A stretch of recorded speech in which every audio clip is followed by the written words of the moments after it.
they got Mark Reagan to admit that Hamas didn't fire one rocket throughout the ceasefire. And this is the Israeli spokesperson.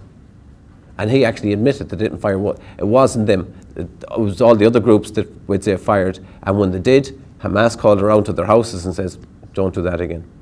It was Hamas that actually held the ceasefire, right up until when Israel came in and killed 6 people. Then at that stage, Hamas says, okay, enough is enough. Because they were Hamas tried their very best to hold that ceasefire in place. At the beginning of that ceasefire, there was 254 trucks a day going in through Eretz crossing.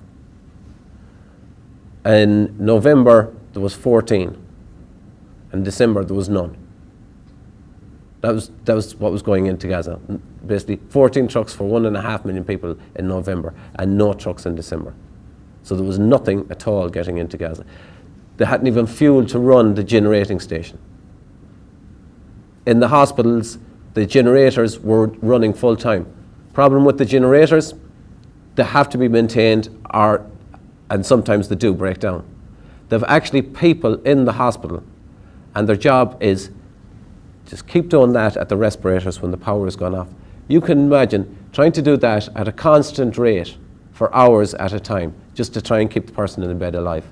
And that's their job, basically trying to keep respirators going.